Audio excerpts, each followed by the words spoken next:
J'étais en train, j'étais en train de dire que Éphésiens 4 11 à 13 nous dit, et il a donné les uns comme apôtres, les autres comme prophètes, les autres comme évangélistes, les autres comme pasteurs et docteurs. Le 12, je m'excuse, le 12 nous dit, pour le perfectionnement des saints. Il a donné ces ministères. Pourquoi? Pour le perfectionnement des saints, pas la destruction.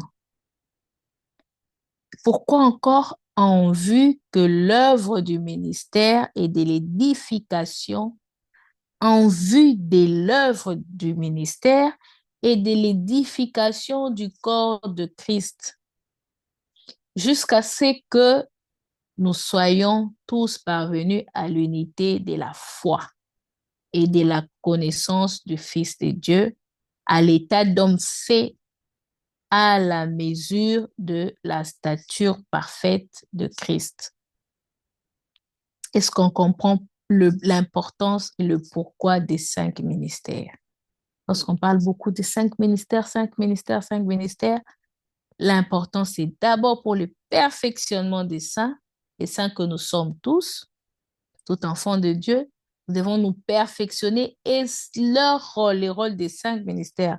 On a parlé d'apôtres, de prophètes, d'évangélistes, de pasteurs, de docteurs. Leur rôle, c'est pour nous perfectionner.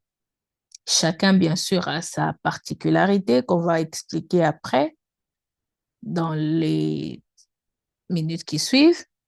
Et aussi, après le perfectionnement des saints en vue de l'œuvre du ministère et de l'édification du corps de Christ.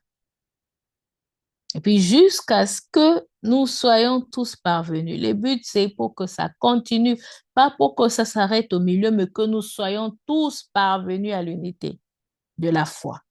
Donc, le but, c'est nous amener à atteindre cette unité de la foi. Vous allez comprendre qu'il y a certaines personnes qui sont dans ces ministères qui veulent devenir des, le mot m'échappe, mais je vais le dire autrement. C'est que ces gens, des personnes, qu'est-ce qu'ils font? C'est qu'au lieu d'amener une personne à lire la parole de Dieu, à connaître Dieu et à grandir dans sa foi, eux, ils sont tout le temps là. Tu as une petite maladie, un mot de tête, tu sonnes directement, tu appelles son numéro et puis il vient directement ou il te répond même à 2 heures, comme j'aimais Papa Marcelo qui disait, il y a Papa Joseph a aussi sa femme et ses enfants. Une parenthèse. Alors, il y a des gens comme ça, ils font tout. Tout, ça doit passer par papa. Tout ça doit passer par le pasteur. Quand je dis tout, ça veut dire j'ai des maux de tête, je ne veux pas m'agenouiller pour prier directement. Papa, prie pour moi. Je ne dis pas que c'est mal. Mais le but ici, c'est que je peux le faire au début, mais des années après, des années, je grandis en tant qu'enfant de Dieu, je grandis dans ma foi, je fais des années à l'église, mais je suis toujours au même niveau. Là, il y a un problème. Donc, le but, c'est que demain, je sois aussi capable d'aider les autres. C'est pourquoi on parle de perfectionnement. Je sois capable d'aider les autres. J'ai un enfant qui est malade, j'ai une soeur, un frère qui est malade, que je sois en mesure de venir, pas nécessairement que je sois un pasteur, de venir aussi imposer les mains et voir que cette personne guérit. C'est la Bible qui nous dit, vous imposerez les mains aux malades et ils guériront. Alors, le but, c'est que je sois aussi en mesure d'intercéder pour une personne, de prier pour une personne et de voir que Dieu a exaucé ma prière. Le but, c'est que chacun devienne fort par lui-même. Pas faire des années où je ne fais que suivre les gens derrière. Quand je dis suivre derrière, ça veut dire toute forme de problème que j'ai, je dois dépendre d'une personne pour avoir une solution. Alors que la Bible nous dit que le meilleur médiateur, c'est Christ lui-même. La parole de Dieu nous dit que le meilleur médiateur, c'est Christ lui-même. Alors, c'est un peu ça. L'importance, c'est notre perfection, c'est atteindre, c'est notre édification et atteindre cette unité de foi et de la connaissance de Jésus-Christ. Atteindre l'unité dans la foi, se perfectionner et aussi atteindre la connaissance, parvenir à l'unité de la foi et parvenir à la connaissance de Jésus-Christ. Si vous voyez qu'il est pasteur, prophète, évangéliste, docteur, apôtre, n'apporte pas ça dans vos vies. Vous sentez que vous avez 1 année, 2 ans avec cette personne. Vous ne remarquez pas ces choses changer dans vos vies. Ils ne sont pas vrais. Laissez-moi vous dire ça clairement. Pourquoi? Parce qu'il y a trop de défauts. Jésus-Christ lui-même, il dit, au dernier jour, je leur dirai, je ne vous connais pas, je ne vous ai jamais connu. Maintenant, imagine que toi, tu es sous une personne, tu suis une personne à qui Christ va dire à la fin qu'il n'a jamais connu. Tu imagines les temps que tu as perdus? Pourquoi? Parce que tu n'as pas eu le temps d'ouvrir la Bible pour lire Éphésiens 4, 11 à 13, ici que je viens de lire. Et tu penses que quand ils viennent, c'est pourquoi il dit, certains viennent avec des fausses philosophies, des fausses, vraiment psychologies. Ils viennent avec plein de choses. C'est la Bible qui le dit. Il dit, la Bible nous dit, ne vous laissez pas tromper par eux. Quand on nous dit ne vous laissez pas tromper par eux, c'est une façon de dire que vous avez la responsabilité de discerner.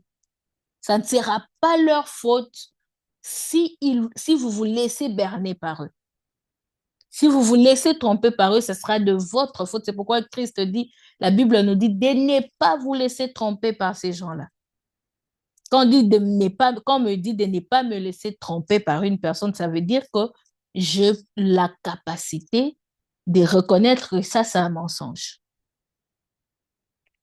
Et le verset qui a pris, c'est ce que je viens de lire. Si je ne trouve pas le perfectionnement des saints, je ne trouve pas que hier j'étais ça, j'avais encore tel péché, après cette prédication, après ça, après ce conseil, après cette prophétie, j'évolue, je sens que je suis en train d'abandonner d'autres péchés, je suis en train de laisser, je suis en train d'évoluer. Si je ne trouve pas ça, soit ça peut aussi être une bonne personne, mais je ne suis pas à ma place. Parce que chacun a son appel, chacun a son ministère.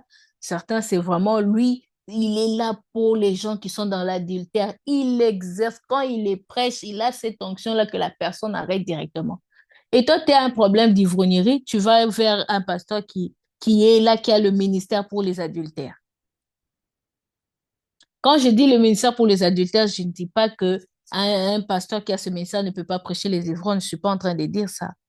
Je suis en train de dire que il y a un endroit où Dieu a placé chaque chrétien. Il dit, toi, tu seras sous la responsabilité de telle personne. Toi, tu seras sous la responsabilité de telle personne. Et à chaque fois qu'on se retrouve face à cette personne, que Dieu nous a déjà convaincus, rassurons-nous que nous sommes en train d'apprendre ces choses. On est en train de nous perfectionner. On est en train de grandir dans l'édification.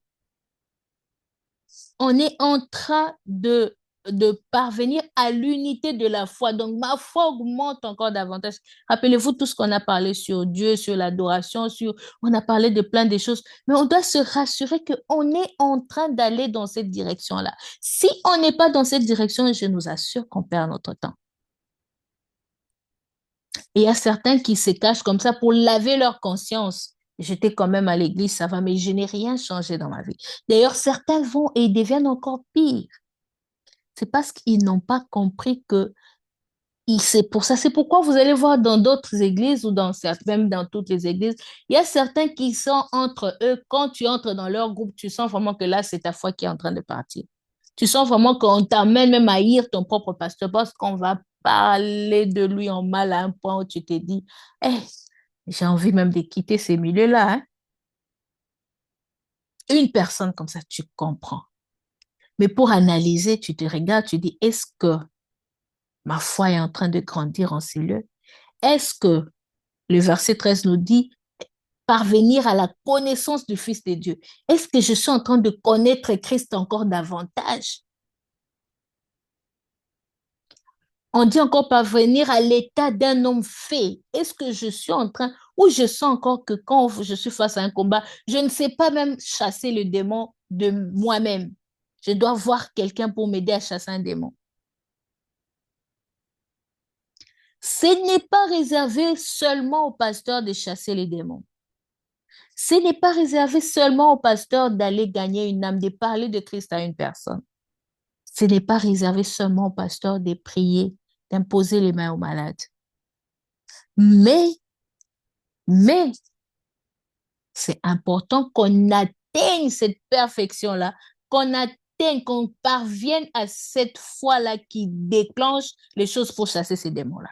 Je ne dis pas qu'on est encore au début, on n'est pas encore mature, on s'est dit on va le faire. Rappelez-vous, la semaine passée, je parlais de ces personnes qui sont parties comme ça, les démons les ont frappés. Mais ça veut dire en même temps que quand on est encore à ce niveau-là, c'est qu'il y a un problème. Surtout quand on a fait beaucoup d'années où on s'appelle chrétien, mais on n'a pas encore dépassé cette étape-là, c'est qu'on ne grandit pas bien. Comme je dis souvent, c'est un peu ce qu'on appelle les kwashiorkor, quoi. Je vais même donner cet exemple-là. Des gens qui sont mal nourris. Et vous allez voir que la malnutrition, même dans un enfant, on sait voir les symptômes, on sait voir les signes. Tu regardes avec des yeux naturels, même si tu n'es pas médecin, tu comprends que cet enfant est mal nourri. Et c'est ce qui arrive aussi spirituellement. Et c'est de notre faute. Et c'est pourquoi le but aussi des affairements, c'est nous amener à se regarder dans le miroir pour de vrai, à prendre conscience de notre position et toujours savoir où je suis. Et même si je pense que j'ai déjà dépassé beaucoup de choses que je ne fais plus, regarde encore bien, Dieu va encore t'enseigner. Peut-être que tu as vaincu 10, mais il y a une 11e chose. Peut-être qu'il y a tout vaincu, mais il y a encore un petit péché chéri que les gens d'ailleurs ne voient pas. Et au fond de toi, tu sais qu'il y a encore quelque chose. Et la meilleure des choses, c'est dans cet enseignement.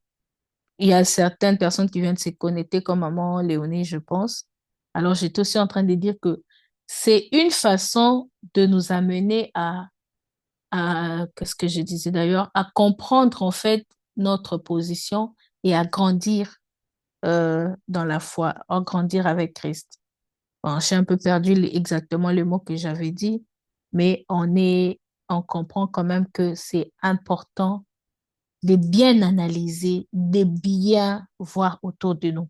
C'est pourquoi j'aime une certaine religion, je ne vais pas citer les noms, mais avec ces gens-là, quand vous parlez, tu te dis, cette personne n'est pas pasteur.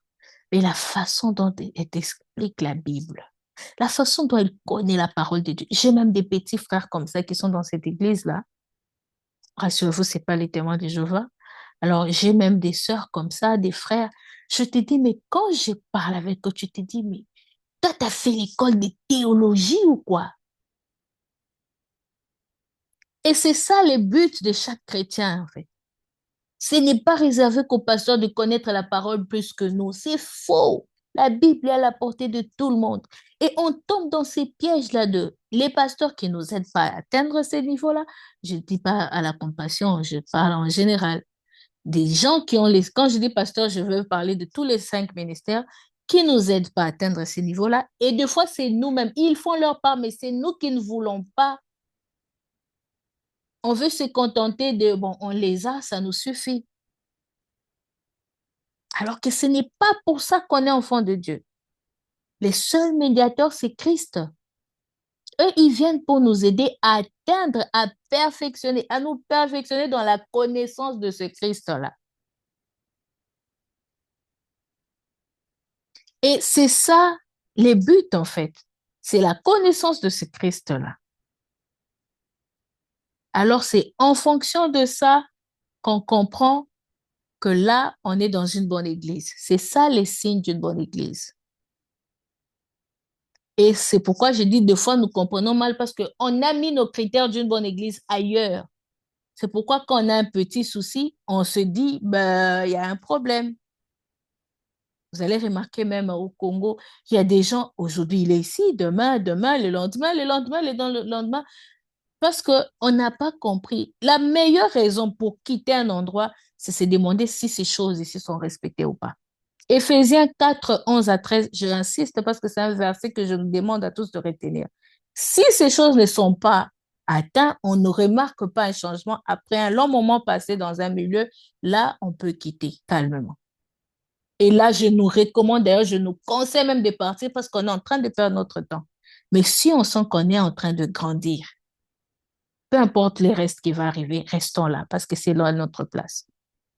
Toute chose va contribuer à notre bien. La Bible dit toute chose concourt au bien de ceux qui aiment Dieu.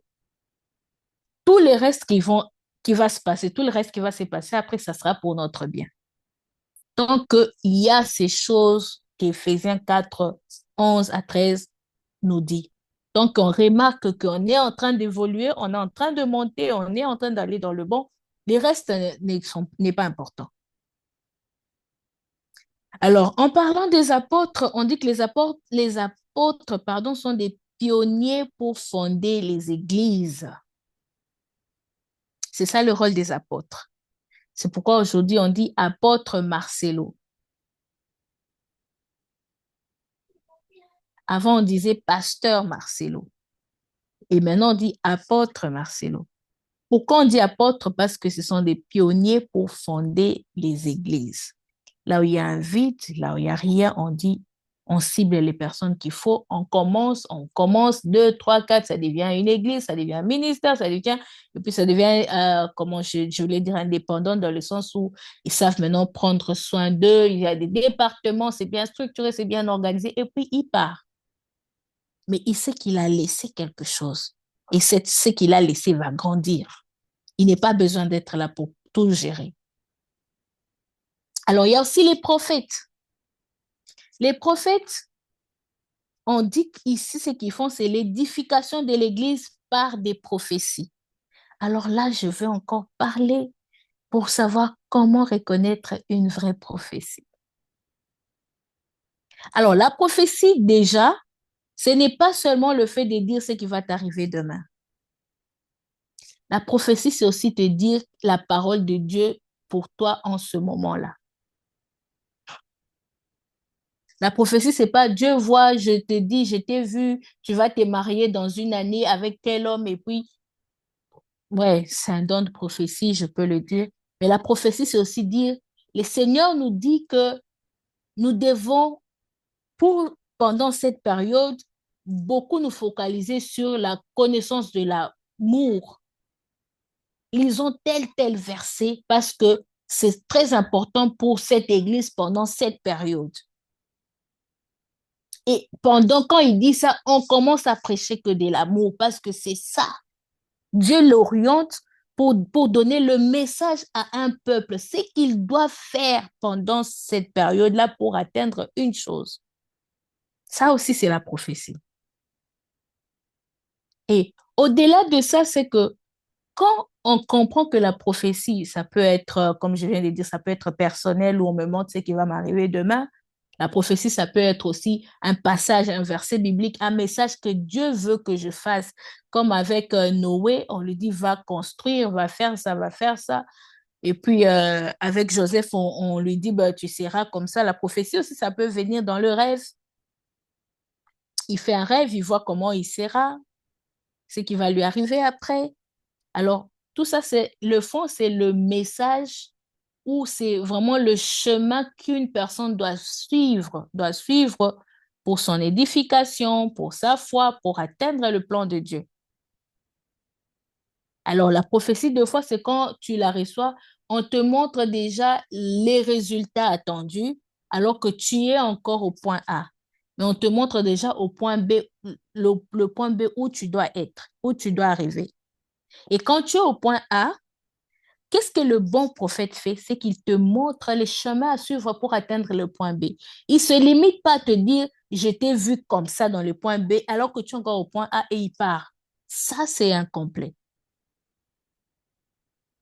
Le prophète, quand il te donne le point B alors qu'il sait que tu es encore au point A, il te dit, soit prends la gauche, soit prends la droite, soit arrête-toi là, soit tourne-toi vers l'est, vers l'ouest. Il t'oriente. C'est pourquoi on dit que ce sont des fausses prophéties. C'est quand quelqu'un te dit, j'ai vu que tu es habillé en chaussures roses, le nom de ta mère, c'est Chantal, le nom de ton père, c'est Faustin, c'est Mathieu. Et puis, il s'arrête là. Je vois que dans ta famille, vous êtes à 4. Et puis, il dit, les gens crient Amen, Amen. Il s'arrête là, il va chez une autre personne. Toi, tu t'appelles comme ça, je vois que dans ta vie, on te combat beaucoup, il y a telle chose comme ça, et puis le diable veut te détruire, il s'arrête là. Il part, il va chez une autre personne. Quand tu remarques ça, tu comprends. Quand tu es mature dans les choses de Dieu, tu comprends que là, c'est vraiment se jouer de nous. Qu'est-ce qu'il a apporté? Est-ce qu'il y a une édification derrière? Est-ce qu'il m'a parlé du point A, mais est-ce qu'il m'a montré comment atteindre ce point A-là? Si je trouve que ces cases-là ne sont pas réunies, bon, peut-être pour ne pas te vexer, je peux juste rester calme ou carrément sortir, mais j'ai pas gobé tout ce que tu as dit, quoi. Mon cœur, mon esprit, mon âme doivent vraiment savoir bien choisir, bien discerner, bien comprendre. Alors, un bon prophète, c'est quand il vient, il te dit, je prends l'exemple de Joseph, il vient, il dit, il y a telle chose qui va t'arriver, tu vas sortir de cette prison, tu vas faire ça. Non, je prends un autre rêve. Il dit au roi, il y aura 7 ans qui vont arriver, il y aura 7 ans de ça. Les rêves que tu as fait, il y a ça. C'est vrai qu'il interprète les rêves, mais il y a une prophétie derrière qu'il y a quelque chose qui va arriver. Vous êtes d'accord avec moi sur ce point-là. Il comprend qu'il y a quelque chose qui va arriver dans 7 ans, de vaches maigres. Et quand il dit tout ça, après, il donne une orientation. Qu'est-ce qu'il faut faire pour empêcher ça? Qu'est-ce qu'il faut faire pour gérer ça? Je prends un autre exemple concret comme ça que nous vivons chaque jour. On te dit, il y a telle personne qui te combat, ou je vois un accident devant toi, ou je vois tel problème, tel problème. La personne qui apporte une vraie prophétie va te dire, Dieu m'a dit, pour éviter cet accident, prends une autre direction. D'habitude, tu prends le métro, demain, prends un vélo. Mais va à la même direction, mais sur une autre route. Et des fois, il te dit, mais carrément, reste à la maison, ne sors pas. Mais si tu te dis seulement, je vois un accident, il part, en tout cas, à moins que Dieu veuille vraiment, à moins que Dieu t'ait déjà parlé et que vraiment il t'a déjà dit quoi faire, il peut juste utiliser cette personne pour confirmer le message que tu avais déjà reçu. Là aussi, ça arrive et cette personne peut ne pas tout dire, mais toi, tu as tout compris parce que le but, c'est qu'on comprenne ce qui nous arrive et le pourquoi et ce que nous devons faire. C'est les trois choses-là qui réunissent, qui forment une prophétie.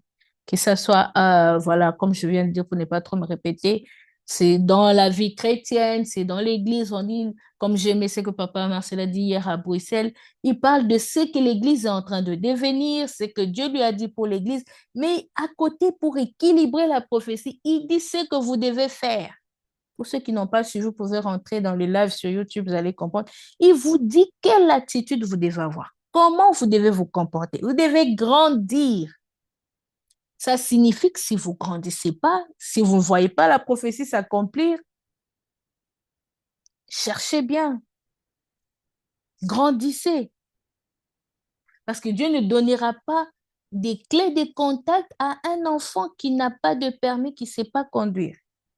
Sinon, il craint l'accident, il craint la mort même de cet enfant-là. Imaginez que si en Égypte, les peuples et le pharaon n'avaient pas suivi les conseils de Joseph, ils allaient souffrir de faim. Et parce qu'ils ont suivi, il y avait la faim partout sauf chez eux. C'est ça le but de la prophétie. Alors, on passe à l'évangéliste. L'évangéliste, son rôle, c'est d'amener les âmes à Christ. C'est encore un autre point. Ah, Seigneur, que Dieu nous aide vraiment, que Dieu aide même nous qui suivons ça à changer les choses. Parce que ça commence à devenir grave, ça fait mal, ça triste.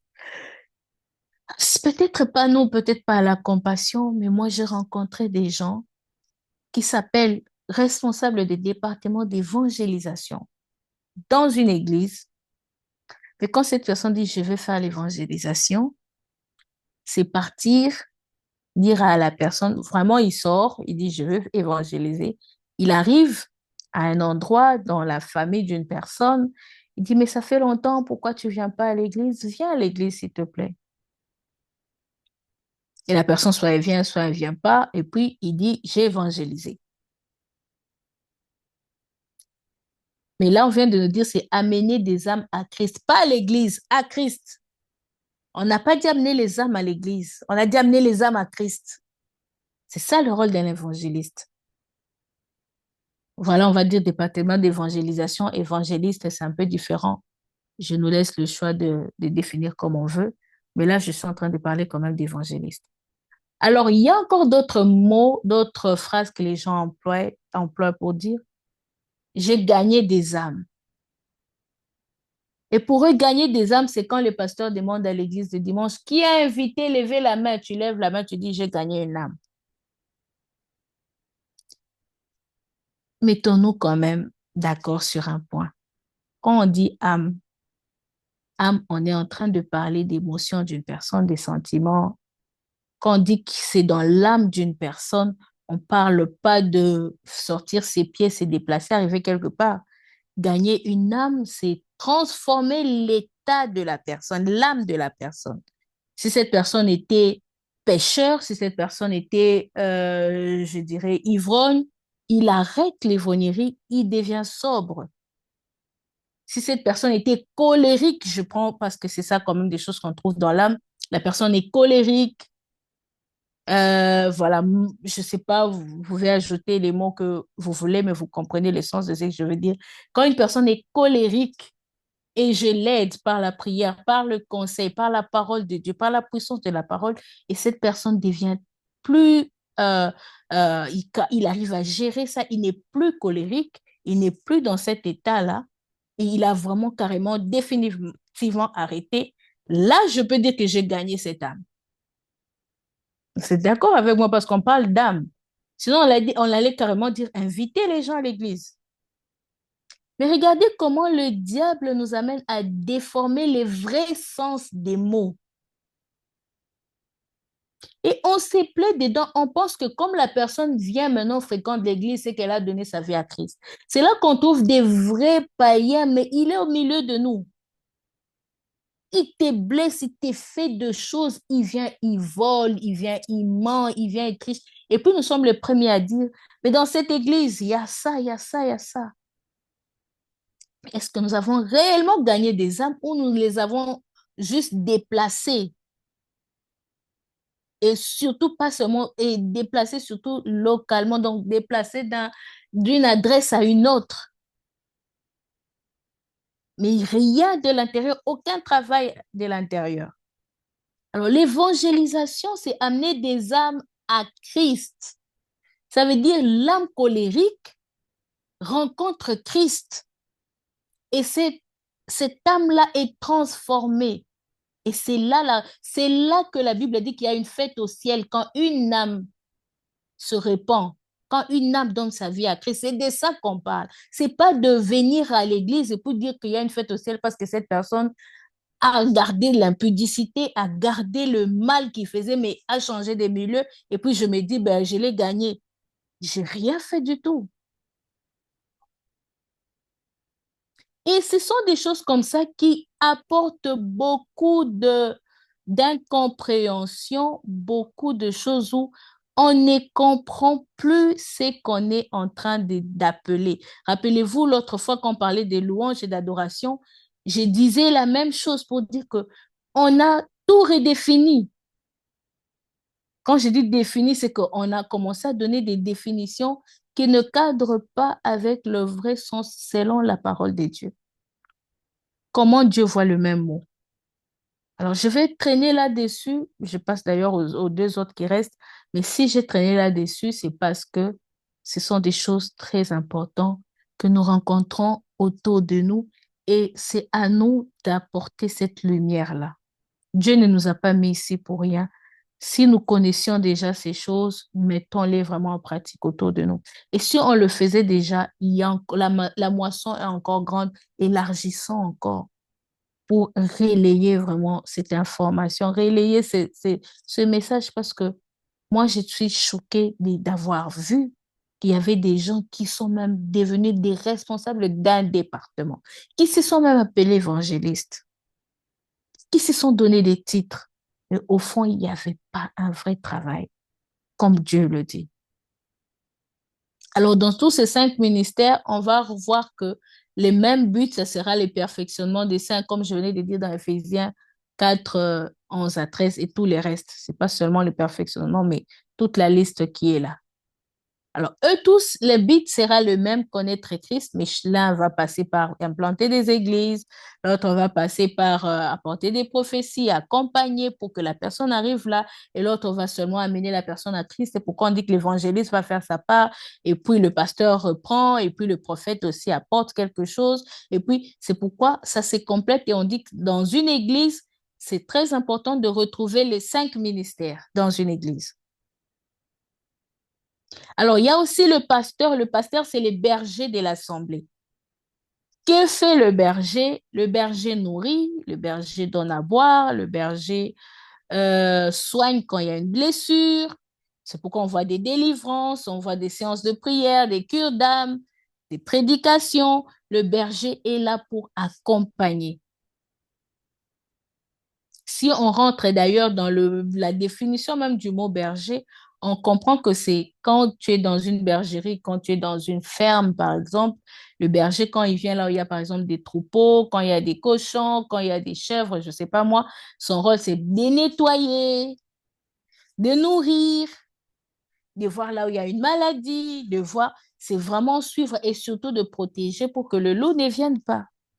Quand le loup vient pour manger une brebis, pour attraper une brebis, le berger s'intercale, il s'oppose à ça. Tu ne vas pas venir toucher à mes brebis. C'est moi qui suis leur protecteur ici. Et c'est ça le rôle du pasteur. Alors les docteurs ont le don de décortiquer la parole et de donner des enseignements très profonds. Vous voyez pourquoi je disais que les trois sont importants. Les pasteurs, vous avez compris déjà que eux, ce sont des bergers. Les évangélistes, c'est amener les âmes à Christ, c'est des païens qui viennent à Christ, les esprits, qui sont les gens qui étaient dans le péché viennent à Christ. Les bergers accompagnent un peu, le prophète montre un chemin, une orientation pour là où on doit vraiment aller. L'apôtre implante les églises. Le docteur, lui, c'est entrer dans la profondeur de la compréhension de la parole. Il décortique, ça veut dire, quand toi tu dis amour, lui, il va chercher l'étymologie, l'origine, comment, les facettes, la profondeur. Le mot amour, là, il peut te sortir tout un séminaire sur amour, sur l'amour. Et il ne va pas se fatiguer, il va continuer à puiser. Comme je connais une personne qui nous a parlé de l'amour de Dieu qui aimait ces gens, et il va dans l'amour qui blesse, mais c'est l'amour. Quand je dis blessé dans le sens où il commence à t'expliquer comment les apôtres, les disciples de Jésus sont morts. Tu comprends que tous sont morts d'une manière vraiment où tu te dis, mais quel genre de mort tragique. Mais Christ les a aimés. Il te parle de l'amour, toi-même tu ouvres tes yeux, tu te dis, mais l'amour, je pensais, c'était caresser au sens du poil. Mais là, je commence à comprendre que ça signifie autre chose. Alors, du coup, tu te dis, si Christ lui-même, il a fait ça à ses disciples, et moi, s'il y a quelqu'un ici, ou mon pasteur, ou je ne sais pas qui me blesse ou qui me fait quelque chose, alors qu'il dit qu'elle m'aime, que la personne dit qu'elle m'aime. Du coup, je commence à redéfinir le mot amour. Je veux se dire, mais l'amour, c'est vraiment fait ce que Dieu dit, suis seulement à la lettre, sinon tu te perds, sinon tu commences à te dire, mais ça, c'est pas l'amour, c'est la haine, alors que au contraire, il faut que ça se passe comme ça, parce que c'est ça même le vrai amour. Parce que l'amour aussi peut châtier, l'amour peut gifler, qui aime bien châtie bien. L'amour peut aussi, tu sens que la même personne peut aller dans la profondeur de choses au point où tu te dis, mais ça, j'ai jamais entendu ça comme ça. J'ai lu moi-même la Bible, mais là, c'est un autre niveau, c'est une autre dimension. C'est pourquoi je disais souvent au début comment j'aime papa Charles Talingano. Quand je l'entends prêcher, j'ai l'impression que vraiment, c'est comme si toi, je sais pas, moi aussi je prie, moi aussi Dieu me parle, moi aussi je lis la Bible. Et comment quand toi tu parles, t'as l'impression, tu te dis, mais ce qu'il vient de dire, c'est ce verset-là, non? Il n'a pas tort, mais la manière dont il a décortiqué, oh, oh, oh, oh, wow. Et c'est un ministère à part entière qui est très, très important aussi dans l'Église. C'est pourquoi vous allez voir que des fois, c'est le pasteur qui prêche, des fois c'est l'apôtre qui prêche, des fois c'est l'évangéliste qui prêche, des fois c'est le pasteur qui prêche, des fois c'est le docteur qui prêche, mais tous sont importants. On doit retrouver tous les ministères dans l'Église. Alors, dons et ministères au sein de l'Église. On parle maintenant des dons et des ministères au sein de l'Église. Dans le corps de Christ, chaque membre reçoit un don de l'Esprit. Je reprends. Dans le corps de Christ que nous sommes tous le corps de Christ, nous sommes tous membres à part entière, mais dans le corps de Christ, chaque membre que nous sommes reçoit un don de l'Esprit. J'ai envie d'ajouter, reçoit au minimum un don de l'Esprit. Ça veut dire que tu peux en avoir aussi plusieurs. Mais chacun, personne, aucun être humain, aucun chrétien ne peut dire qu'il n'a pas des dons, qu'il n'a aucun don. C'est faux. Soit tu ne l'as pas encore découvert, soit tu l'as mal compris. C'est pourquoi c'est important de grandir dans la connaissance de la parole. Et surtout aussi d'aller dans un milieu où tu peux l'exercer facilement parce que certaines choses, tu les découvres. Rappelez-vous, au début, j'ai dit que les dons que nous avons, c'est pour les autres. Tu me donnes l'argent que je dois remettre je sais pas, à maman Léonie, tu me donnes l'argent et puis je refuse de lui donner. Je garde ça pour moi. Comment vous saurez que j'ai cet argent-là? Surtout si Dieu m'a dit, mais Dieu ne lui a pas dit. À moins que Dieu lui dise et qu'elle vienne vers moi pour me dire, tu as quelque chose qui m'appartient. Oui, parce que des fois, c'est comme ça, tu arraches, tu vas vers un pasteur, tu arraches ta bénédiction. C'est pourquoi des fois, on dit que c'est le royaume de Dieu appartient aux violents dans le sens où tu vas vers ce qui est à toi. Mais des fois, c'est que tu n'es pas au courant. Alors, les dons de l'esprit, c'est pour les autres. C'est pour l'édification, c'est pour les autres. Alors, des fois, connaître aussi les dons qu'on a, c'est être dans un milieu de l'Église, participer aux retraites, participer, vraiment être dans un milieu où il y a beaucoup de chrétiens qui exercent leurs dons, qui travaillent, qui font ça. C'est en faisant ça que tu vas commencer à comprendre que tu auras un fardeau pour quelque chose que tu vas faire facilement. Et tu te rends compte que ça se retrouve dans les dons qui sont là, qui sont énumérés dans les versets que je vais donner après, et tu comprends que c'est là ton don. Mais si tu restes dans ton coin seul, chez toi, où tu es là, mais un peu superficiel, tu ne veux pas entrer en profondeur quand tu es au milieu des gens, tu risques de ne pas connaître ce que tu as, mais ça reste en toi quand même. Et je disais que c'est un péché dans le sens où il y aura des gens qui seront malades et qui attendront ton don de guérison, mais tu ne les guéris pas. Et Dieu te donne un don, mais eux, ils en ont besoin, mais tu ne vas pas leur donner ce qui est à eux.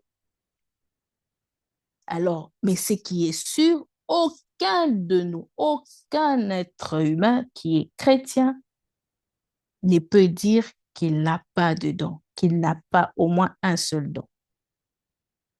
Alors, qui lui permet d'exercer, je relire directement la phrase pour comprendre, dans le corps de Christ, chaque membre reçoit un don de l'Esprit qui lui permet d'exercer sa fonction pour le bien de l'ensemble.